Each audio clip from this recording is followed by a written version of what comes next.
पांव की चप्पल बार बार टूट रही हो, कमर से नीचे जो वस्त्र पहने हो वो फट रहे हो, कहीं पजामा है, धोती है, आदि वस्त्र हैं, कपड़े हैं, वो अपने आप फट, आज के जमाने में तो फटे फटाए पहनते हैं लोग, फैशन। उसकी गारंटी नहीं है, उसका हम वर्णन नहीं कर रहे। हम जब पहनते हम समझ जाते हैं इसको शनि तो ऑलरेडी लगा ही हुआ। जब उनका घुटना घुटनी सब फटा हुआ दिखता है तो उसमें लग जाता है कि शनि पहले से लग गया बापड़ा, उनके पहने से तो मालूम पड़े।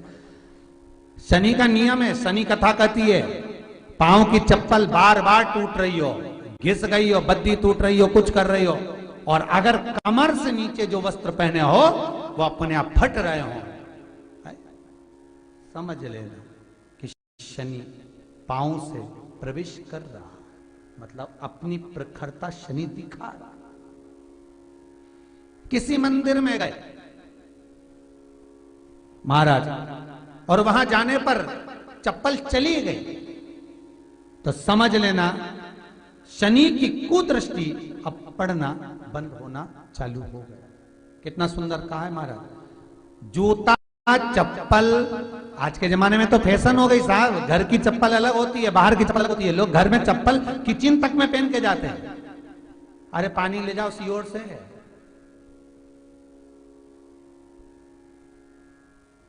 रसोई घर में लोग चप्पल पहन कर जाते हैं, जहां भगवान का प्रसाद बन रहा है, जहां अन्नपूर्णा निवास कर रही है, और पूछो तो करे किचन की चप्पल है तो माथे पे रख लो, किचन की है।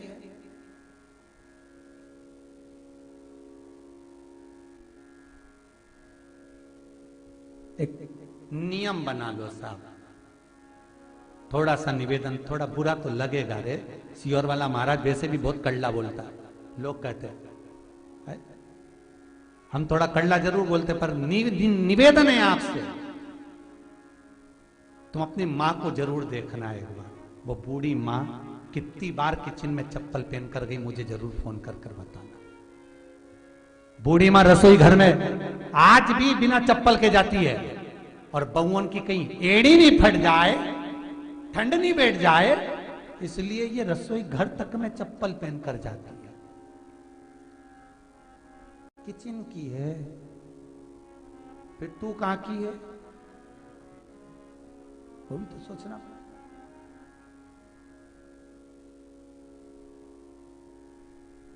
कोड़ी कोड़ी माया जोड़ी के नर तूने मारा, खूब प्यार से लक्ष्य से घिस घिस के, खूब जोरदार शैम्पू पाउडर लगा लगा के कब तक संभालोगे रे ये शरीर को, ये तो बताओ।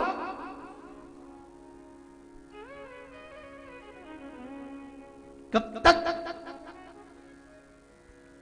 4 घंटे तक पार्लर वाले क्या बैठे, वो धागे से न जाने क्या क्या करती रही, 4 घंटे लगा, कब तक संभालोगे, कब तक? कलर घोल घोल के लगाते रहे, सोचे हम बुढ़े ही नहीं होंगे, कब तक? ये तो विचारो कब तक? और आखिरी में सारा शरीर ऐसा बड़ा रहा,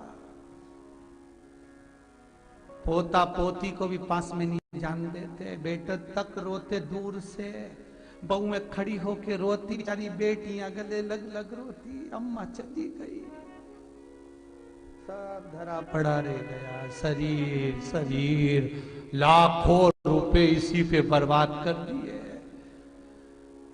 किचन में भी चप्पल पहन रही है।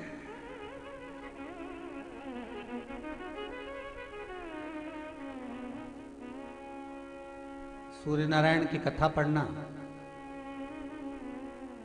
शनि महाराज की कथा पढ़ना, और गरुड़ पुराण की कथा पढ़ना, जिन जिन कथाओं का हम व्याख्यान कर रहे हैं उसको पढ़ना जरूर हो। क्या लिखा है? घर के अंदर जब चप्पल जाती है, रोग, बीमारी, कष्ट, तकलीफ चालू हो जाती है। तुमने चप्पल क्यों पहनी? ठंड नहीं बैठ जाए, रोग नहीं बैठ जाए, घर के अंदर उतना बढ़ गया। एक कालीन बिछा दो, एक दरी बिछा दो, मोटा आसन बिछा दो जिस पर तुम चल लो। जरूरी है कि कई कई लोगों को तो हमने ये भी देखा कि कालीन पर भी चप्पल पहन के चलते, और ब्राह्मणों को भोजन परोस रहा है, गुरुजन को भोजन परोस रहा है, ठाकुर जी की थाली बना रहा है, ठाकुर जी का थाल लगा रहा है, तो भी चप्पल है पांव में। तेरा क्या होगा रे कालिया, क्या होगा? विचार तो करो महाराज। देह पड़ी रे जाए यहीं पर, फिर कुंडल और नगीना क्या, हरि नाम नहीं तो जीना क्या।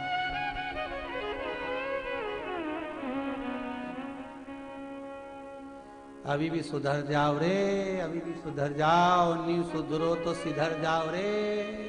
या तो सुधरो नहीं तो सिद्धरो, थोड़ा सुधरो।